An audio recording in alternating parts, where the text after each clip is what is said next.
Good morning. It is Saturday, what's this, the 13th? I believe it's April.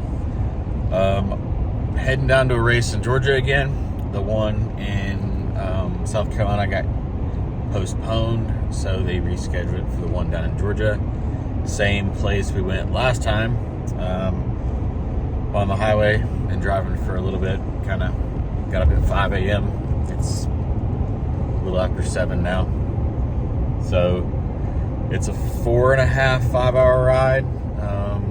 I can get there without fuel, but we'll stop and get lunch and do the race thing. So Can-Am's following behind me there. There you go. Can-Am's behind me. So here we go. I'll get with you guys when we get through the driver's meeting and tech and all that, I think. All right.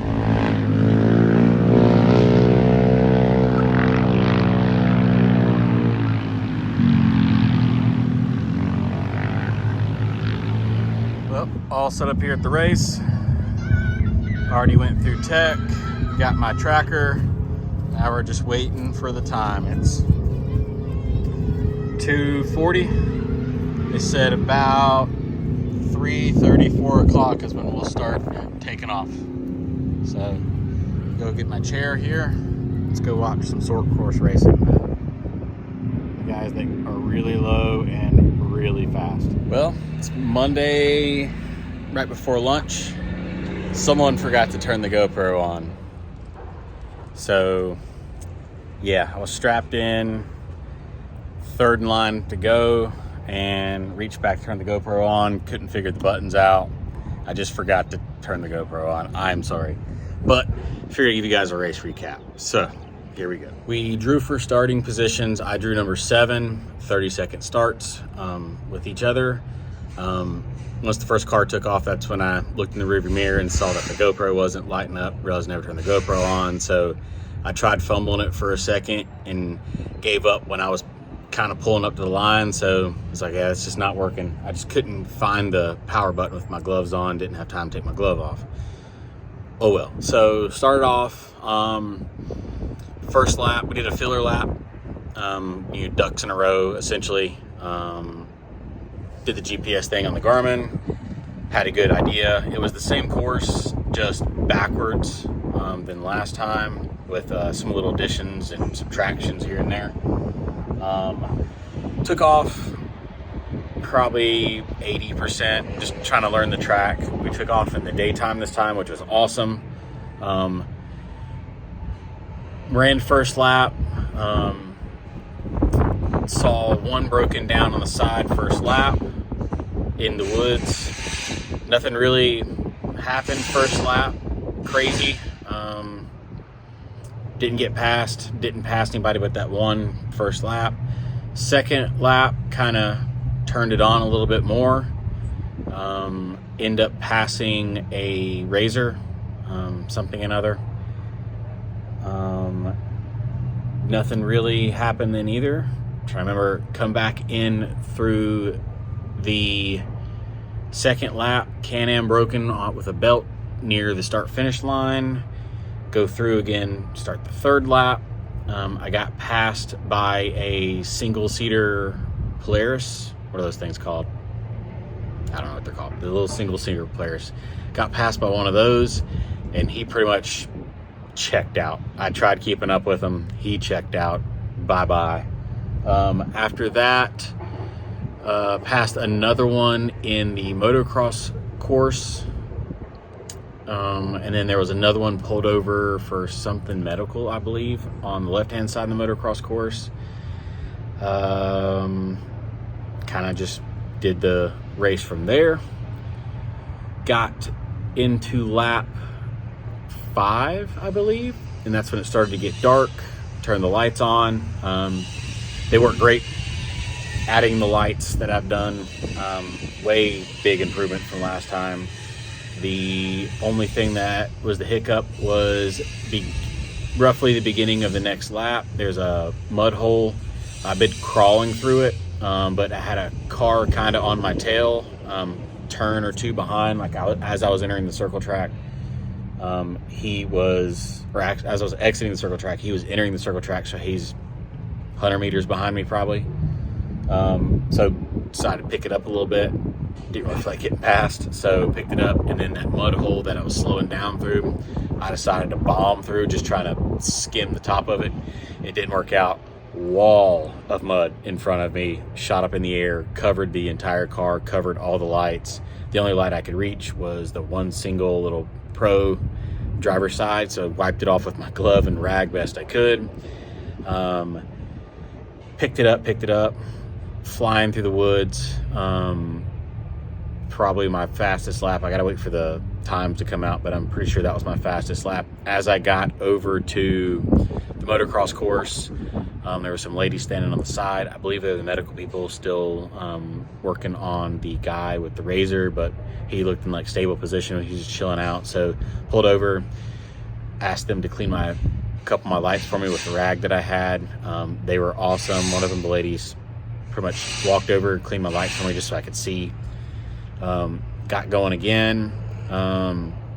Got passed by a pair of razors, and then 250, maybe 300 meters later, they both pulled over to the right. I passed them back.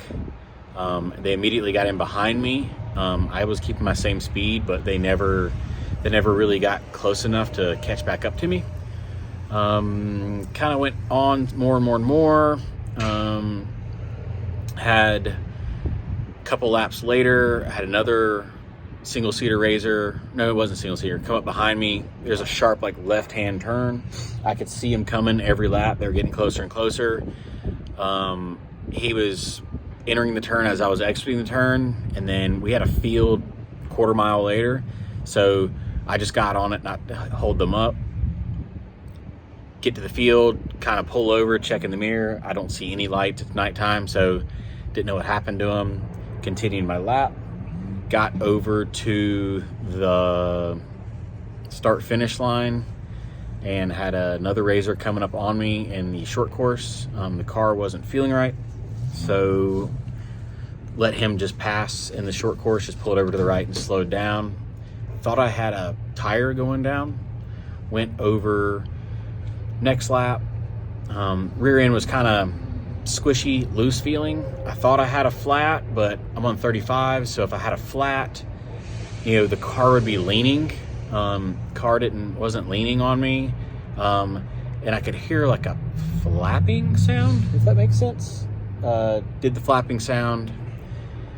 This car just felt fine. It wasn't a flat. It was really weird, so I was thinking I had a wheel broken, a wheel loose or something like that, but I didn't want to pull over and stop because getting out of the car takes a minute with all the safety stuff, so didn't want to lose that time. Continued the lap, just kind of limping it alone, probably 50-60%. Got through the last few laps, then back towards the end of the lap, probably a mile, car just dancing behind me. So pulled over at the start-finish line where they were waving the white flag. I'll backtrack.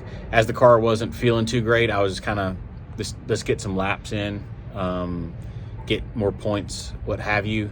Got passed by a Can-Am. Shortly after that, Can-Am was pulled over in the track. I saw a right rear tire and some other stuff. They had their flashlights out looking at the front end, but the right rear tire was flat. Went up over the track, past them. Pulled over into the short course, and I was planning on just pulling into the pits and then getting someone in the pit and another team, because I didn't have any pit support, look at my car for me. As I pulled into the short course, noticed they had one of the lights up right at the start finish line and they're waving the white flag. Pulled over to a guy named, I believe his name was Aaron, that was waving the white flag. Pulled over to him and then asked him if I had a flat or what was going on. He pretty much told me the right rear hub was about to fall off.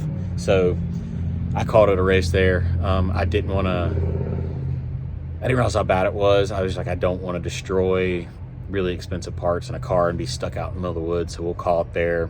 Drove through with the white flag, took the white flag, pulled over into the back side of the pits, pulled it on the trailer. So here's what I saw when I got out. All right, so obviously hub was bad, so that was my race. Cut the GPS off, went over to the announcer's booth, let them know I was done. And that was it. End up getting second place, which is awesome.